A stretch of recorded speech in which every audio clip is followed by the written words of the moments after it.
All right, everyone, welcome back. My name's Anthony. Welcome to my channel and my shop. The telephone number and address is in the bio. This is a 2,500 mile Nissan Kicks. Fantastic vehicle. All of our oil stickers are written for 3,000 miles. So we have customers who are happy with reliable engines. These customers are Uber and Lyft drivers. This is a 2024. It has 25,000 miles already. And we have been doing the oil changes on this car. They will drive the wheels off of this car. Most of their vehicles see 300,000 miles. And that's a fact. So what does the oil cap recommend? It doesn't recommend anything here. So I would have to look it up, and I will for you guys. And this is the engine class that it is, in 530 synthetic blend. And they have no issues with anything. 25,000 miles, no issues. So let me get in all data. I say clean up, you go in the bathroom. Clean up and then change the oil. 2024 Kia Nissan Kicks. How's the oil color? How's the oil color? Oh, maybe it's not. It's 2025. I'm sorry. The production date was early. Sometimes it's like that. What is this car? I believe it's a Kicks. Yeah, Kicks. Well, why isn't it not Nissan? It is Nissan. Yeah, I'm in all data. 2024. I'm not. Where is it? What oil this vehicle requires? Oh, it's actually a Nissan truck. How about that? So it is a 2024. It's good maintenance, fluids, so you guys can see this. Engine oil, capacities and specifications. Let's do this. Oh, the oh no's, the oh no's, the oh no's, the oh no's. Do they put any charts in here for the customer or anyone? No. So 020.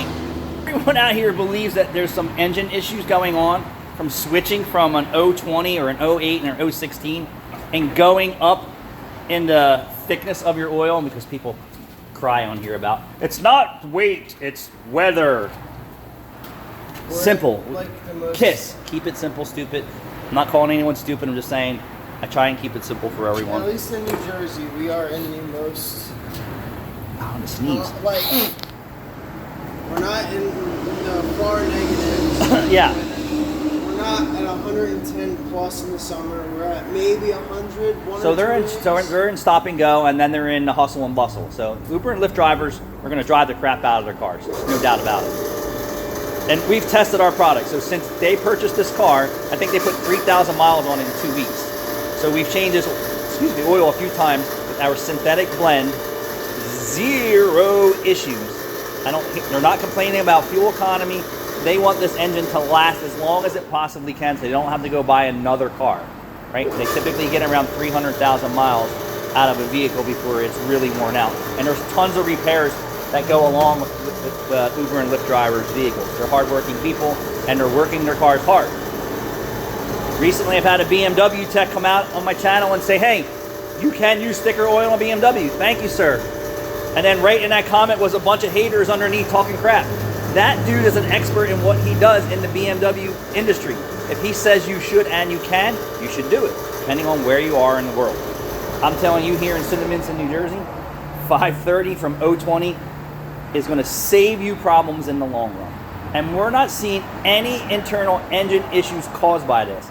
Some people are saying, oh, the tolerances are so thin and the oil doesn't return back as fast. Yeah, in colder climates, probably. Like colder climates, not here in South Jersey, not in Philadelphia. The reason why we're saying this, and the BMW said this, the BMW tech said this, I don't remember his name, that this information has been available for years and no one's looked into it. And that's why I'm peeling the cap off the coffee can. Here we go, people. I'm going to help you save money. I'm going to help you stay out of financing a vehicle. I'm going to help you find financial freedom. Hopefully, I'm going to help you find a good local mechanic that's going to advise you properly. You don't want oil consumption in your vehicle, and you don't want oil consumption and engine issues just out of warranty. Remember, the manufacturers only want it to last as far as warranty, and you will see them smile after it's out of warranty when you come in there and say, nope, out of warranty, either buy a new car or fix the one you got. And the customers are going to go, I'm just going to buy a new car and choke down the payment. That's not the right thing to do. Find a dealership mechanic that's going to advise you properly. I'm going to tell you, 020 is good if you are in tune with your vehicle. If you're not in tune with your vehicle, like the majority of the world driving vehicles, I'm not saying anything bad about anyone, you can't ignore your vehicle signs. You can't ignore the minimum services that they set for standards for your vehicle, because it's all lies. It's untested lies. And there are people who have good success using an 020 or an 08 and 016. Those people aren't going 10, 20,000 miles on an oil change. They're not doing it. If you look at the sweet spot in the comments section, the comments section tells you a lot about what I say. And yes, the people I'm using your tools because I don't want to keep walking. and the people who are commenting in there are leaders in the industry. We are professionals at what we do. We know what's best. It isn't a sales tactic. You should be in more frequently, keeping an eye on your car if you're the type of vehicle owner who gasses and goes. Period. Everyone is in stop and go traffic. Everyone is going over the speed limit. That is not normal use. No, I don't go over the speed limit. So, read in the comments. The secrets are all in the comments. There's not too many popular YouTubers like me who are going out there and saying, you should do this. Some are tiptoeing, some are coming clean, and you are the good guys in the industry. And I assure you that you have plenty of happy customers taking your advice all the time. Our goal is to have you have the least amount of internal engine failure based on our wisdom, advice, and experience. This is my experience, and I'm sharing my experience with you and others in the industry. That's just how it goes. So 020 in this 2024 Nissan Kicks, near 25,000 miles, zero engine issues at all. It's been back to the dealer for one warranty job already. Brand new car, back for a coolant leak already. One. My Kia already has 3 issues that we haven't been back. 2025 Kia with 3 issues. The manufacturers aren't building good quality cars. If I would have went back to the dealership the first time, right, for the brake light problem, because they put the flashing light in as an added feature that they made you pay for, the car doesn't like it. The brake warning light comes on and off. Next was the airbag.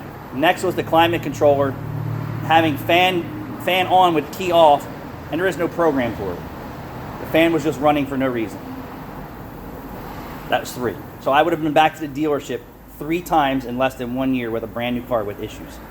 You probably didn't go back to the dealership with your old car 3 times for no issues. And if there were major issues, they could have been brought on by them advising you improperly, or yourself for just careless maintenance. But read the comments. Majority of what I'm saying to you, the continuity is coming in the industry from the leaders and the guys that know what's going on with cars today. And all we can do is be educators and influencers and influence you to, hey, you want a better vehicle, you want a longer lasting vehicle. Everybody wants their roof on their house to last, just giving experience. Last forever, right? They don't want to have to hear that you need a roof and it costs 10, 20, 30, 40, 50, $100,000. You don't, right?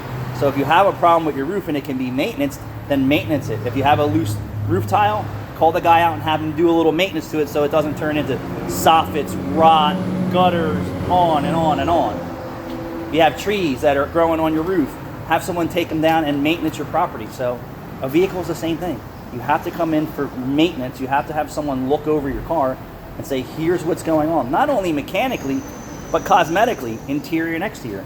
It's all part of your vehicle. Some people are so big on image, right? Why do you want to drive around with headlights full of water and broken body parts and curved up wheels and your engine lights on and your wheels are shaking and your suspension's clunking around? Some people are just stuck in that environment, and some people have no idea that their car shouldn't feel that way until they step into a new car and they say, wow, this is what my car should feel like. They have to remember that. There has to be a pre-program and say, well, my brand new car never felt like this, or it never sounded like this. Programming. So get into the shop, ask for a safety inspection. That's the most important. I just watched Royal Auto video about having a customer show up where his air conditioning wasn't working. And he was saying how it was such a good thing that he showed up because he's saving lives. I feel the same way.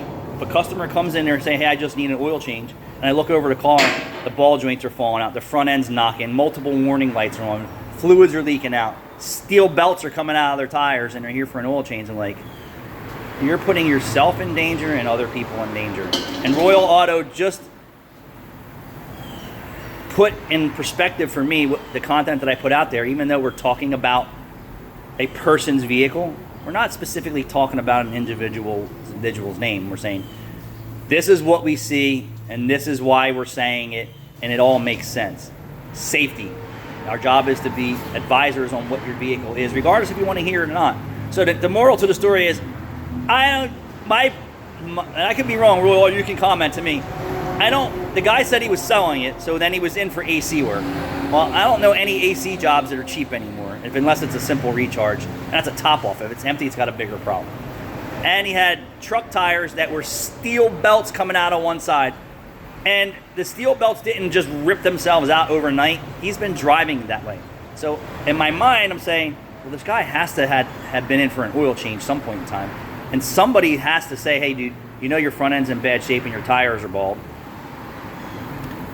And then he winds up at Royal Auto, and he's a top-level guy like myself. He's going to tell you, hey, your car needs a lot of work, and there's no shame in our game. And our job is to advise you and find work, not only for your safety, but for us. We're in business to service you and your vehicle. And he didn't even peel off all the layers in the car. And I said to myself, yeah, that guy's not fixing nothing. One, he said he's selling the car. Why are you in for air conditioning anyway? Your tires are ready to explode. Your front end needs work. And I could be wrong, but I mean, if Royal Auto turned that into a home run, congrats. But the story usually doesn't unfold that way for me. And he keeps it real. He keeps it real. So we were just sharing our stories. How about this? Put yourself in this predicament.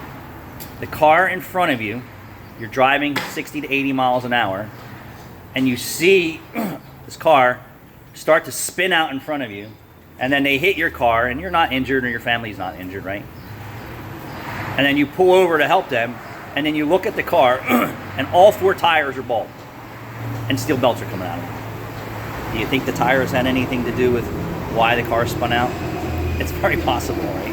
Where the tire blows out. Typically, tires just don't blow out for no reason. It's from neglect. Not very often do I see someone come in here and say, I just hit something in the road and my tire blew out. No, it's usually blown out because they drove it past its serviceable limits, meaning it's expired, gyro cracks, got multiple repairs, on and on and on. Safety. We don't have any safety here in New Jersey, so we have to advise our customers. But Royal Auto wasn't picking on the customer, wasn't saying bad things about the customer. He was talking about his experience and how he's saying, we're reporting safety issues to you, and you take it how you want it. And some people, don't look at anything, just change my oil. Sorry, sir, that's not what we do here. Not to get too much off the subject there, but changing your oil is more important now than ever. And proof here, this Kia 2024 Kia Kicks 020 on the recommended minimum oil standards for this car. We've been putting 530 in it. They drive the crap out of it. I would tell you I could probably even go up to a little heavier oil in this car with absolutely no issues. And if you read in the comments, you're going to see so many people who are telling you that, hey, we're having great success not using the minimum standard oil in our vehicles. The bearded Ford mechanic, Ford boss me. I don't hear any of those guys saying take your oil over 5,000 miles. Not 6,000, not 7,000, not 8,000, not 10,000. And the customer and the people who are getting good success at 300,000 or 400,000 miles, kudos to you. But I've been asking what the oil change interval is, and it's very seldom I'm seeing 10,000 miles. I'm seeing 4s, I'm seeing 5s. I'm seeing people who are religious at 3s. I'm telling you, if you're not the type of person to maintain your car, your gas and go, you need to be in for regular inspections and oil changes every 3,000 miles and no later than 5. If you're a guy who's in tune with your vehicle, you can look at the oil. You can check it regularly. You understand your vehicle. You understand how important it is. You understand how oil works in an engine. You understand how important it is to protect your investment. Here we go. Thanks for watching.